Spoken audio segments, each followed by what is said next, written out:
नमस्कार दोस्तों, जय हिंद। स्वागत है आप सभी का हमारे YouTube चैनल पेंशन खबर पर। मैं हूं रजत शर्मा और आज की यह रिपोर्ट देश के उन लाखों ईपीएस 95 पेंशनरों से जुड़ी है जो लंबे समय से सुप्रीम कोर्ट में चल रहे मामलों पर अपनी नजर बनाए हुए हैं। आज हम बात करेंगे सुप्रीम कोर्ट से जुड़े ताजा घटनाक्रम की, हायर पेंशन के मामलों पर उसके संभावित असर की, 7,500 न्यूनतम पेंशन की मांग से इसके जुड़ाव की, एफओ के रुख की और पेंशनर संगठनों की उम्मीदों की। यह जानकारी सीधे आपकी और आपके परिवार की आर्थिक सुरक्षा से जुड़ी हो सकती है, इसीलिए वीडियो को शुरू से आखिर तक पूरा जरूर देखिए। दोस्तों, शुरुआत में ही एक जिम्मेदार पत्रकार के तौर पर मैं यह स्पष्ट कर देना चाहता हूं, जहां भी अदालत का कोई आधिकारिक आदेश या फैसला सार्वजनिक हुआ होगा वहां हम आपको वही बताएंगे, और जहां सिर्फ सुनवाई, याचिका या कानूनी प्रक्रिया की जानकारी होगी वहां हम उसे उसी रूप में स्पष्ट करेंगे। अदालती मामलों में खासतौर पर बहुत सावधानी की जरूरत होती है, क्योंकि एक गलत जानकारी लाखों पेंशनरों में गलत उम्मीद या गलत निराशा दोनों पैदा कर सकती है। इसलिए पेंशन खबर पर हम हमेशा तथ्यों और पुष्ट स्रोतों के आधार पर ही खबर देने की कोशिश करते हैं। अब बात करते हैं उस मुख्य मुद्दे की जो आज पूरे देश के ईपीएस 95 पेंशनरों की चर्चा का केंद्र बना हुआ है। दोस्तों, जैसा कि आप सभी जानते हैं, ईपीएस 95 हायर पेंशन को लेकर बीते कुछ वर्षों में सुप्रीम कोर्ट में कई महत्वपूर्ण सुनवाइयां हुई हैं। इन सुनवाइयों में मुख्य रूप से यह सवाल उठता रहा है कि क्या कर्मचारियों को अपने वास्तविक वेतन के आधार पर पेंशन पाने का अधिकार है, और क्या एफओ द्वारा तय की गई पुरानी सीमाएं और शर्तें न्याय संगत हैं। दोस्तों, यहां यह समझना जरूरी है कि अदालती प्रक्रिया लंबी और जटिल होती है, इसीलिए किसी एक सुनवाई से यह मान लेना कि तुरंत बड़ा फैसला आ जाएगा सही नहीं होगा। हमारी सलाह यही है कि जब तक अदालत की तरफ से अंतिम और लिखित फैसला सार्वजनिक न हो, तब तक किसी भी दावे को अंतिम सच्चाई न माने। पेंशनर संगठनों का कहना है कि सुप्रीम कोर्ट में लंबित इन मामलों से उन्हें बड़ी उम्मीद है, क्योंकि अगर अदालत का रुख पेंशनरों के पक्ष में जाता है तो इसका सीधा फायदा उन हजारों लोगों को मिलेगा जिनके हायर पेंशन के दावे अभी तक एफओ के पास लंबित हैं। संगठनों का तर्क है कि जिन कर्मचारियों ने कानून के अनुसार सही समय पर आवेदन किया, उन्हें सिर्फ प्रशासनिक देरी या कागजी दिक्कतों की वजह से उनके हक से वंचित नहीं रखा जाना चाहिए। यही वजह है कि अदालत के हर अगले कदम पर पेंशनरों की नजर टिकी रहती है। दोस्तों, अब बात करते हैं उन पुराने पेंशनरों की जिन्हें इस पूरे मामले में सबसे ज्यादा परेशानी झेलनी पड़ रही है। जो कर्मचारी 2014 से पहले रिटायर हो चुके हैं, उनके लिए एफओ ने पुराने सेवा रिकॉर्ड और दस्तावेज मांगे हैं, लेकिन जिन कंपनियों में ये लोग काम करते थे वे अब बंद हो चुकी हैं। कई मामलों में मालिकों का कोई अता पता नहीं है और पुराने दफ्तरों की जगह अब नई इमारतें बन चुकी हैं। ऐसे में एक 70-75 साल का बुजुर्ग व्यक्ति इतने पुराने दस्तावेज कहां से जुटाएगा। पेंशनर संगठनों ने इस मुद्दे को भी अदालत और सरकार दोनों के सामने बार बार उठाया है और उनकी मांग है कि ऐसे मामलों में दस्तावेजों की सख्त शर्तों में ढील दी जाए, ताकि किसी की उम्र और स्थिति का फायदा उठाकर उसका हक न छीना जाए।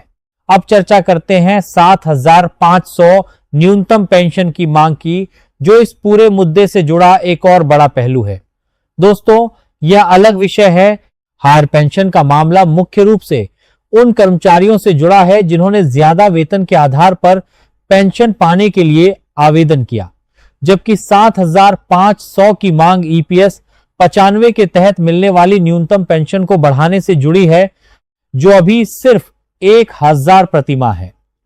दोनों मुद्दे अलग अलग हैं, लेकिन दोनों का मकसद एक ही है, पेंशनरों को एक सम्मानजनक और पर्याप्त आय सुनिश्चित करना।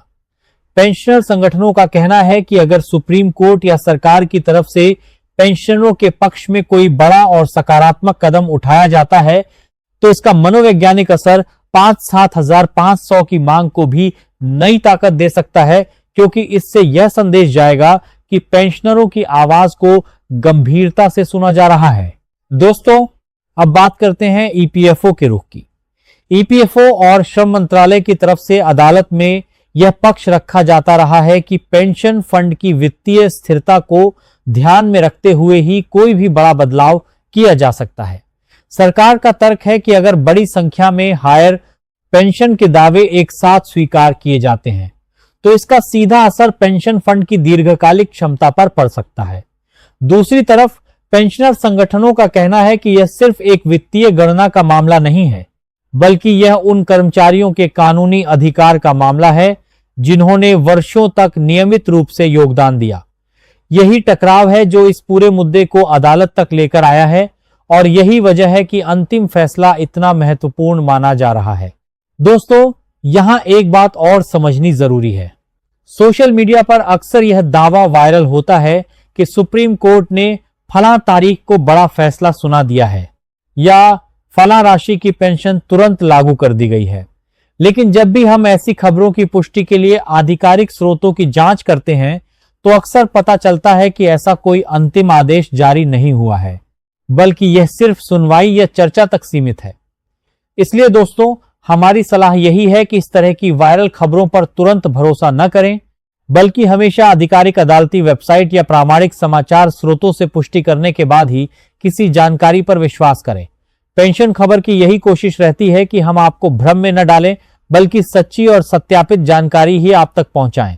दोस्तों, अब बात करते हैं इस पूरी कानूनी प्रक्रिया को थोड़ा और आसान भाषा में समझने की।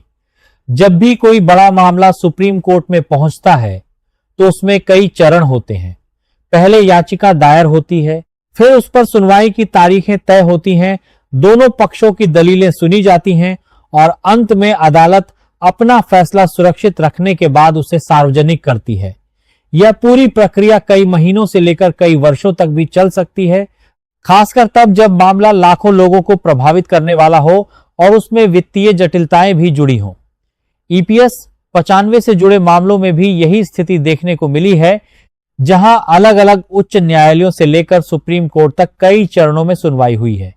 इसीलिए दोस्तों, अगर आप यह सोच रहे हैं कि अगली सुनवाई में ही अंतिम फैसला आ जाएगा, तो यह उम्मीद रखना जल्दबाजी होगी।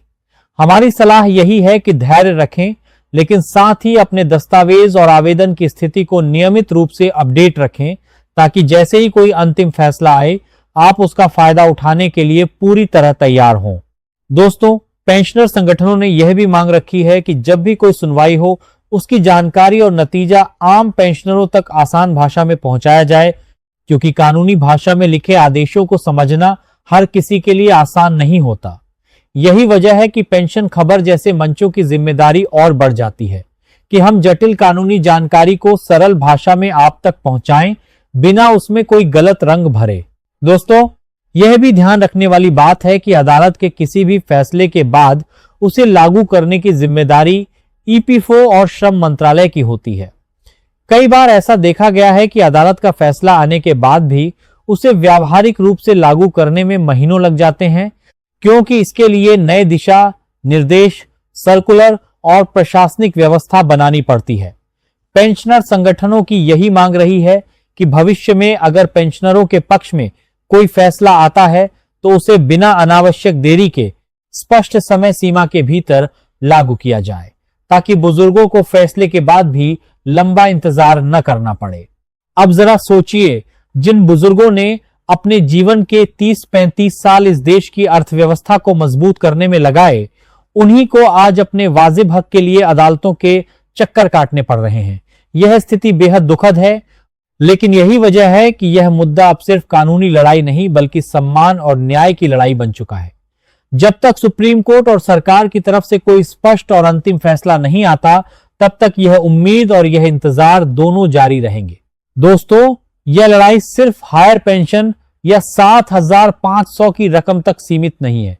यह उस हर एक कर्मचारी के भविष्य से जुड़ी है जो आज अपनी सैलरी से नियमित रूप से पीएफ कटवा रहा है।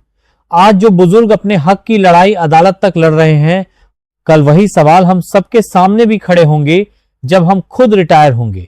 इसलिए यह विषय केवल आज के पेंशनरों का नहीं बल्कि हम सबके कल का भी है। जब तक हर पात्र पेंशनर को उसकी न्याय संगत और सम्मानजनक पेंशन नहीं मिल जाती, तब तक पेंशन खबर इस मुद्दे को आप तक ईमानदारी से पहुंचाता रहेगा, बिना किसी अतिरंजना या डर के, सिर्फ तथ्यों के आधार पर। अब दोस्तों, आपकी राय जानना हमारे लिए बहुत जरूरी है। नीचे कमेंट बॉक्स में जरूर लिखिए, सुप्रीम कोर्ट पेंशनरों को जल्द इंसाफ दे, यह उनका वाजिब हक है। आपकी हर एक टिप्पणी यह दिखाती है कि यह मुद्दा कितने लोगों के लिए मायने रखता है। अगर आपने भी हायर पेंशन के लिए आवेदन किया है और आपका मामला अभी अदालत या एफओ में लंबित है, तो नीचे कमेंट में अपना अनुभव जरूर साझा कीजिए, ताकि हम आने वाले वीडियो में इन मुद्दों को और गहराई से उठा सकें। अगर आपको यह जानकारी उपयोगी लगी हो तो वीडियो को लाइक जरूर करें, इसे अपने परिवार और पेंशनर साथियों के साथ शेयर करें, और अगर आपने अभी तक पेंशन खबर को सब्सक्राइब नहीं किया है तो अभी सब्सक्राइब करके बेल आइकन दबा दें, ताकि supreme court, EPS 95, higher pension और 8-7,500 न्यूनतम पेंशन से जुड़ी हर आधिकारिक अपडेट सबसे पहले आप तक पहुंचे। दोस्तों, जैसे ही सुप्रीम कोर्ट, एफओ या श्रम मंत्रालय की तरफ से कोई नया आधिकारिक आदेश, अधिसूचना या फैसला सामने आता है, हम उसकी पूरी और सटीक जानकारी सबसे पहले आपके लिए लेकर आएंगे। तब तक अफवाहों से बचिए, आधिकारिक जानकारी का इंतजार कीजिए और अपने हक की आवाज उठाते रहिए। यही हमारी जिम्मेदारी है और यही हमारा वादा है। मैं हूं रजत शर्मा, मिलते हैं अगली महत्वपूर्ण अपडेट के साथ। धन्यवाद।